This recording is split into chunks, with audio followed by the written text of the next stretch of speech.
Hey everybody, welcome to the videos for lineup building for week 1 of the NFL season over on DraftKings, going over my process on how to build a cash game lineup and some tournament stacks as well. I also have a core plays video scheduled to go later this evening if you want to check that out. And if you do find this video helpful in any way possible, please leave a like, subscribe to the channel if you haven't yet already. If you want to take that one step further, become an official member over on Patreon. Link is down below in the description for that. You get access into my entire spreadsheet, which I do preview in the videos throughout the week. My optimizer, projections, ownership in my Discord community. We have a couple hundred people over there. We're more than happy to have you. And last but not least, this video is sponsored by Prize Picks. I'm sure most of you know what it is by now, but if you don't, it's daily fantasy sports simplified, just you versus projections. There's no sharks, 150 max contests, or salary cap restrictions or anything like that. Just you versus the props that they offer each and every single day. And as of right now, for new signee over on Prize Picks, you can use code CPENN to get a free money bonus. That's an instant deposit match up to $100 when you tell them I sent you. They're also running a promo this weekend where all you have to do is bet Patrick Mahomes over 0.5 passing yards. So they're basically handing out free money, so use that to your advantage. But I think that's it for the plugs for the most part, so without further ado, let's dive into today's video. First off, I figured we'd start with a cash game build. Obviously, it's not going to have high correlation. We're just trying to build the safest and chalkiest lineup possible, because in cash games, we're not trying to take down a tournament. If you're brand new to DFS, cash games are double ups, head-to-heads, and things like that. You're just trying to get over pretty much half the field here. We don't need to take down first, because first place pays out the same to like 200 place depending on how many people are in your contest. But for tournaments, we want those low owned leverage plays that have high correlation in a contest, because they can be quite top heavy. And I don't think this needs said, but if it does, don't just blindly follow this lineup tomorrow. I'm not here to give you guys a lineup. I'm just showing you my process on how I'd build a cash game lineup, and you can apply the same process to your own favorite plays tomorrow and use your own judgment. But anyway, diving right into it here. I know we typically start talking about quarterbacks first, but I actually want to start with the running backs, because they're the guys I want to make sure they're my guys. Like, I don't want to just end up with whoever fits at the end from a running back position, because it's the most important position when it comes to cash games, because they're the guys that have secure volume. Wide receivers, they can be a bit more sporadic. Obviously, guys like Devontae Adams and Travis Kelce of the world. It's just for running backs, I want to make sure it's a guy I want. Like, I don't want to end up with Saquon Barkley because I have $700 left in my cash game lineup. Like, at defense, it's whoever fits. Yeah, sure, go for it. Tight end, sometimes that can be the case. But for running backs, I want to make sure I get my guys in. So we're going to plug in the two studs. I think you can go multiple ways this week. We're actually going to try to build two variations of a lineup, having one spin-up wide receiver and having two spin-up running backs, and see which one looks a little bit better. But we're going to start with the double spin-up running back one. And I wanted to get my two favorite running backs in on the slate. It's Christian McCaffrey and Alvin Kamara. I think they're by far the best plays at running back. Maybe I shouldn't say by far, because Dalvin Cook and Derrick Henry are right there. But in terms of price tag, volume, and matchups and things like that, Christian McCaffrey and Alvin Kamara are basically my 1A and 1B here. So I'll plug in CMC. He's very expensive at $9,500, but in the 3 games he played last year, obviously he had elite volume, close to 20 rushing attempts per game. And obviously he's going to get a handful of targets, with 10 targets in his last game, Week 9 versus KC. Absolutely crushed all 3 weeks. Things have changed now. You have Terrace Marshall in the picture, and now you have Sam Darnold at quarterback, but they should be just fine. All systems go. I'm surprised if Christian McCaffrey doesn't see around 25, 30 total touches in this game, so I would take that volume all day, and a pretty good matchup versus the Jets. Now I'm plugging Alvin Kamara here just solely due to the fact that he's only $8,600. He is by far the best player on this team. There's no Michael Thomas now. There's no Manny Sanders. Traquan Smith's on the IL. So it's basically going to be the Kamara and the Marquez Callaway show. Also, Latavius Murray just got released. He's now in Baltimore. So it's pretty much going to be all Alvin Kamara.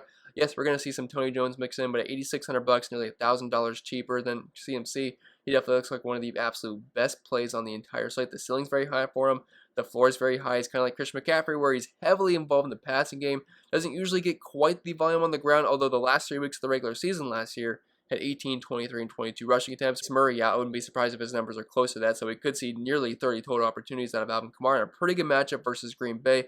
They are a team that's a lot easier to run on, is to pass. And last season versus Green Bay in Week 3, only had 6 rushing attempts for 58 rushing yards, but he had 14 targets, 13 catches for over 100 receiving yards, and 2 receiving touchdowns. Just the upside Kamara has each and every single week. So we're going to plug these two in. It gives us only $4,500 left remaining, but there's a lot of cheap plays that we're going to plug in after this, I think, to make this work.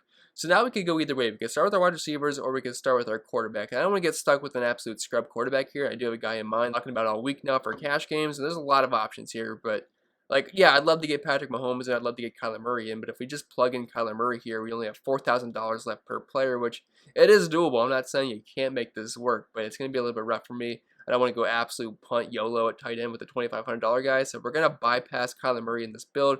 If you're using Kyler Murray in cash games, you're definitely not double spending up for running back. You're definitely not getting an expensive wide receiver in there. So I like saving some money with a guy like Jalen Hurts. He gets pretty much the best matchup you could ask for if you're looking at last season's numbers. Atlanta was dead last versus quarterback, over 26 DraftKings points per game and over 300 passing yards. And Jalen Hurts, while he's not a big threat in the passing game, he did have a couple games over 300 passing yards last year, but he can do a lot of damage on the ground. Over 100 rushing yards in his first start, then 63, 69, 34, and also 3 rushing touchdowns. I like this game quite a bit. I think it's a really good one to target for tournaments. A 48.5 point over-under, only a 3-point spread here. We're at the Dome in Atlanta, so we're in the fast track. I think Hurts is an excellent option at that price point. I think he should be around $7,000. Once you plug him in, that leaves you $4,200 left remaining per player, which there's a lot of good cheap wide receivers this week. So I really don't have any concerns with that. Like multiple guys in the 3K range that you could plug in for cash games. Some low 4K guys. I mean, it's not going to be that hard to double spend up running back build work. But since wide receiver is pretty much wide open, there is one guy that's the obvious chalk here, and it's going to be Marquez Callaway. I kind of already hinted at this when I was talking about Kamara, but it's pretty much going to be the Callaway and Kamara show. There's nobody else on this team that I really trust a amount of volume. Like, I would not be surprised if Callaway sees double-digit targets here. This is not the best matchup versus the Packers' pass defense. They were pretty good last season, and they should see a lot of Jerry Alexander. Definitely not a good individual matchup for him, so you got to be a little bit careful about that in tournaments. But for cash games, $3,400 for the wide receiver 1 for Jameis Winston. I will take that all day in what should be a decently high-scoring game. Yes, I don't really love to use the same wide receiver running back in the same team, but I'm willing to make exceptions to that this week. So after that, we could start with our tight end, our defense, flex, or our other wide receiver spots. I think we should just plug in the tight end that I want because I think he's your cash game lock as far as tight end goes this week. I mean, you could obviously make a case for Travis Kelce. He's always going to be in play. He's by far the best tight end in the slate. The problem is I don't think we're going to have the money for him. Like, if we plug in Travis Kelce, we're looking at $3,400 left per player, which, yes, if we throw in a cheap defense and some cheap wide receivers, we could make it work, but we're not going to be able to get a good running back in for our flex spot, which is something I want to do in cash games. I usually like having 3 running backs. You could obviously always play a good wide receiver in the flex spot. I wouldn't fault you for that. But as for right now, for this build, I'm thinking 3 running backs is going to be the way to go. So we're not going to play Travis Kelce, which in tournaments, love Kelce this week, but Kyle Pitts is going to be the guy that most people plug in for cash games. Always be a little bit risky, kind of banking on rookie tight ends, but Kyle Pitts is no ordinary rookie tight end. The guy is an absolute freak of nature. Could be one of the better tight ends of all time. Who the heck knows? He was drafted like that, and the guy was amazing in college. Ali Tauti is going to be used in multiple ways on this team. Going to be lined up at wide receiver, tight end, you name it. The guy is going to command volume. There's no more Julio Jones. This is going to be the Kyle Pitts and Calvin Ridley show through the air this season. I mentioned earlier I like this game quite a bit. It's actually kind of a decent correlation here because we have Jalen Hurts and we have Kyle Pitts as a run back on the opposite team, assuming this is a high scoring game. So Kyle Pitts, I'm not saying he's going to get 10 plus targets here, but he should get over a handful, and I definitely think those are going to be very valuable targets. He should also be a threat in the red zone. Looking forward to Kyle Pitts' first NFL game. I think the guy's going to be an absolute stud. Not that it's a hot take or anything, but I am excited about watching his talent on the field on Sunday. At this point, I think we should just plug in our other 2 wide receivers. I don't want to get stuck with like some guys I don't like. I don't think that's going to be the case here, but we have $4,400 left per player. We're going to throw in probably around a 3K or 2K defense, so we got to keep in mind we're going to have probably around, I'd say like $5,000 to $6,000 once we get our flex spot if we throw in some cheap 3 to 4K wide receivers. So let's head over to our wide receivers and find out who we're going to want on wide receiver 2 and wide receiver 3. I mentioned this in my first look video, but I kind of like pairing up Callaway with Marvin Jones this week as far as cheap wide receivers goes. There is some other options like Corey Davis. Rondale Moore is even an option at 3K, but I think he's better suited for tournaments. Even potentially have Michael Pittman at $4,100. Looks like a pretty good option with T.Y. Hilton out, but we're going to plug in Marvin Jones here just because I like picking on Houston. It's going to be one of the worst, if not the worst team in football this year. Their defense is obviously going to be terrible. They were awful versus the pass or versus the run last season. Obviously, these numbers mean nothing to me from last year because he was on a different team in Detroit, now on Jacksonville. But he's got Trevor Lawrence throwing the football. He's not the only option here. There is Laviska Shenault. There is DJ Chark, so he's not going to be a one-man show.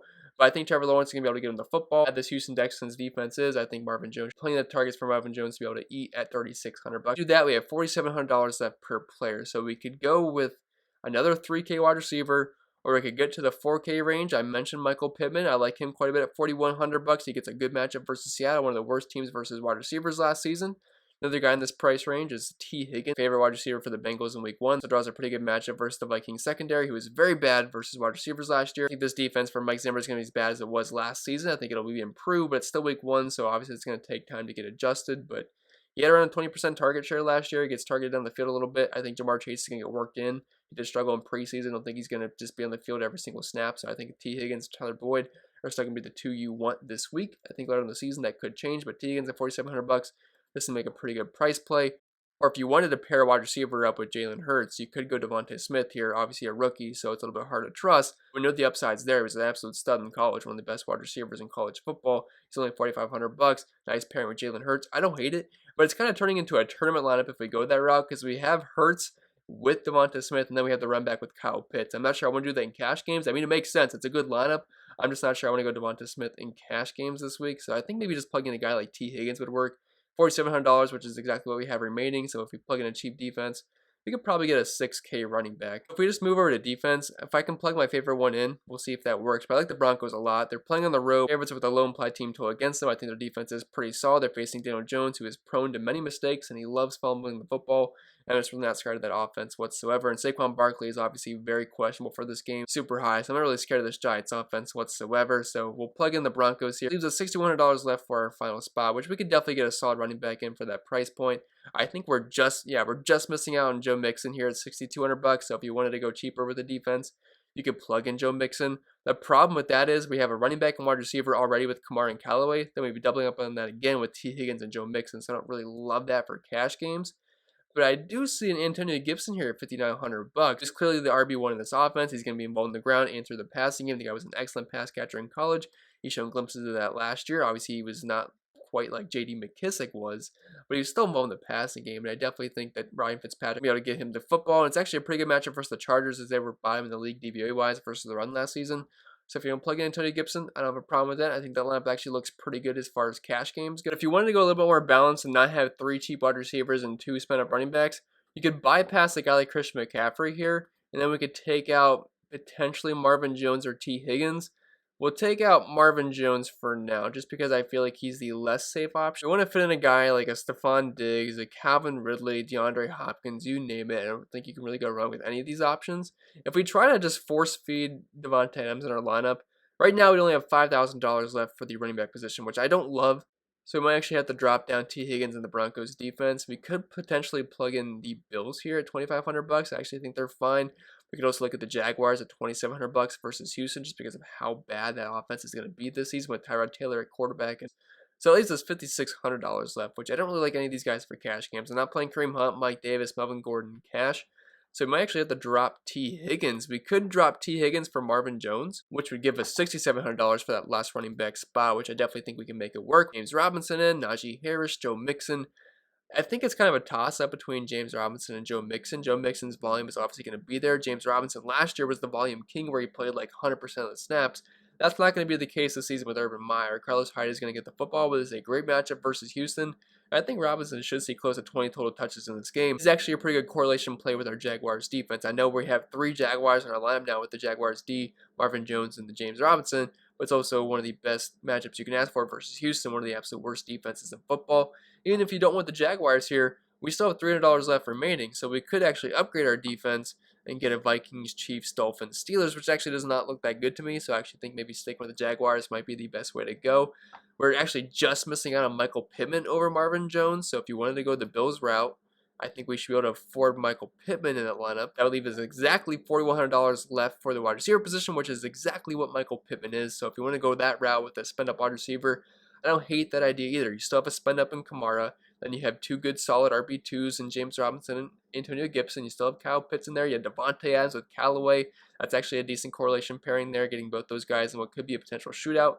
Michael Pittman, the wide receiver one for Indianapolis this week, and a good matchup versus Seattle. So I don't hate that route either. I think both ways are pretty solid.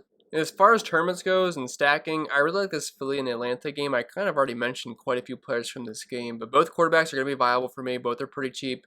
Both below $6,500. Love that price point of Matt Ryan. He's a guy that I've been growing on throughout the week because my optimizer keeps spitting out a ton of Matt Ryan, Kevin Ridley, and Kyle Pitts stacks, which makes a ton of sense because Pitts and Ryan are cheap, and Ridley's a bit expensive, but you can easily fit him in this weekend. It's not going to be that hard. So if you want to do a full-on stack here, we'll plug in Matt Ryan. We'll plug in Calvin Ridley, who should honestly compete to be the overall wide receiver 1 this season. Like, no Julio Jones. He's averaged like 5 more points per game with him off the field.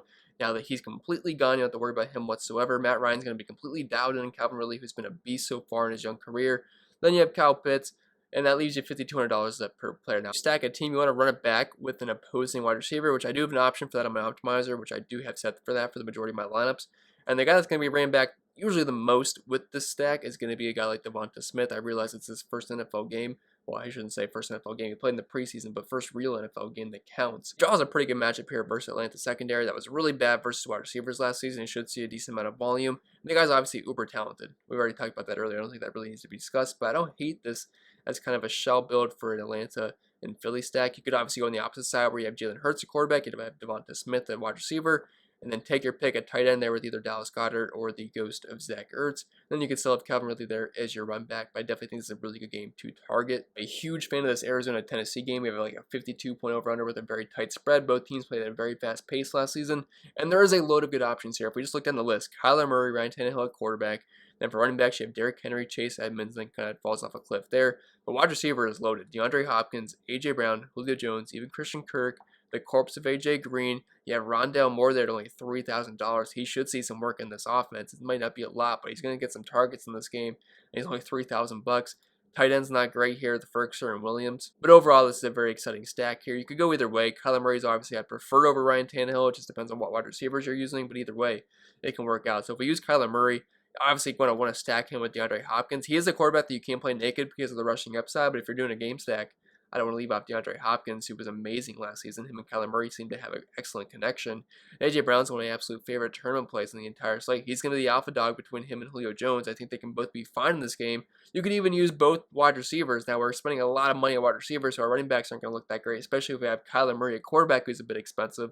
So I'm not sure that's the exact best way to go. But if we plug in A.J. Brown, it's going to take up a large chunk of his salary in our lineup. That's only going to leave us around, $4,100 left per player. It's going to leave us around $4,500 left per player, which we can make work. If you want to throw in the cheap YOLO play and Rondale Moore, that's going to really open up your lineup quite a bit. That leaves us now $4,900 left per player. Got to keep in mind you can throw in a cheap defense. You can get a cheap tight end like Kyle Pitts in there. So you could obviously make that work. If you want to make it even cheaper, instead of Kyler Murray, you could go with Hill. That still looks pretty good, although you could substitute DeAndre Hopkins or Rondale Moore with a guy like Julio Jones to have one running back option instead of two here for Ryan Tannehill. Let's just say we take out DeAndre Hopkins here and we plug in Julio Jones, just get both wide receivers for him. That still leaves you $5,300 left per player. Rondale Moore just is a cheap YOLO play there. I'm not really expecting much, but if you want, he is there. You could throw in Christian Kirk at $4,500. That's still $5,000 left per player. So either way, this is a very good stack in my opinion. Then you have the highest projected scoring game in Vegas this week with a 54.5 point over-under with a 5.5 point spread, which the Browns opened up, I believe, at 6.5 point dog, so they haven't bet up a point there. So I really don't think this game is going to get out of hand. It should be back and forth for the most part.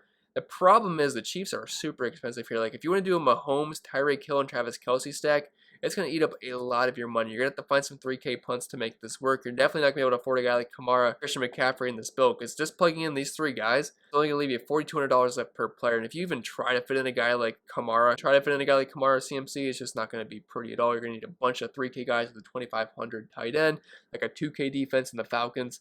So it gets really expensive real quick, but obviously this would be the best way to go. If I had to pick between the two, Tyreek Hill and Travis Kelce, I will pick Travis Kelce because I don't think the Browns have any answer on stopping him. I feel like every time the Chiefs play the Browns, Travis Kelce goes off each and every single time. That linebacker group is definitely the weak part of that defense. They definitely are going to be improved this season. They have a lot of new defensive pieces, which that could take some time to gel. If you're looking for a run back option here, I mean, there's multiple ways you could go. Since these guys are so expensive, I'd like to be able to fit in Odell. He is questionable for this game. He is a game-time decision, but I think he's going to be good to go. But if you're looking for the dirt cheap option here, Donovan Peoples-Jones, he's only $3,000. And if Odell happens to not play, that obviously boosts him up to be one of the better value wide receivers in the slate, in my opinion, especially being 5.5 point dogs on the road. End up throwing the ball more than they like to because this is a run-first football team. But Donovan Peoples-Jones, I believe a 6th-round pick last year, he's a pretty talented wide receiver. If he had a good quarterback at Michigan, I think he would have went way higher in the draft. But the guy's actually very talented. Just to offset the massive price points you have with Patrick Mahomes, Tyreek Hill, and Travis Kelce. Because if you plug him in, that leaves you $4,500 left per player. Keep in mind, you could throw in a cheap flex, a cheap wide receiver, and a cheap defense, and it's actually somewhat viable. Could get some decent mid-range running backs mixed in. Like I want to talk about here, we have the Green Bay Packers facing off versus the New Orleans Saints, and I'm not really interested in using Aaron Rodgers here because of the price point, but I like Jameis Winston a lot at $5,200. I think he's a very solid tournament play. I realize his options to throw the ball to are quite limited, and pretty much Alvin Kamara and Marquez Callaway, but even then, you can play Kamara with Jameis Winston. Usually we don't like playing the same running back with the same wide receiver. Usually we don't like playing the running back with the quarterback in the same team, but Alvin Kamara is basically going to be a wide receiver out there that does happen to run the ball. So it's still a fine correlation. So if we plug in Kamara here, $8,600, then we plug in Callaway, who is dirt cheap with his dirt cheap quarterback in Jameis Winston, this is actually a very cheap stack, and you can very easily afford Devontae Adams as the run back here. That still leaves you around $5,000 left remaining, which we can definitely make work, and we already have a stud running back in, so makes me feel a little bit better about that anyway. Obviously, you could go Aaron Rodgers here, but that's going to eat up a bit of your salary. But I do think this Winston Callaway stack, which everyone's playing Callaway, everyone's playing Kamara on this slate, well, people should be playing Jameis Winston too. I don't think he should be completely forgotten about because he's going to be the guy that gets them the football. But with that being said, I think that'll be pretty much it for the video. So I hope it was helpful, and if it was, make sure to leave a like, subscribe to the channel if you haven't yet already. Take that one step further, become an official member over on Patreon, get access to my cheat sheet, my Discord community, all my projections, my entire spreadsheet for each and every single player. Link is down below in the description for that. Be more than happy to have you. And don't forget, this video is sponsored by PrizePicks. Make sure you use code CPenny, get a free money bonus up to $100, and get that free money with Patrick Mahomes over 0.5 passing yards this weekend. So check it out if you have. It's a very fun site to play on. I think it'll be pretty much it. I will stop rambling. The core plays video posted later this evening or early tomorrow morning. We'll see how I feel.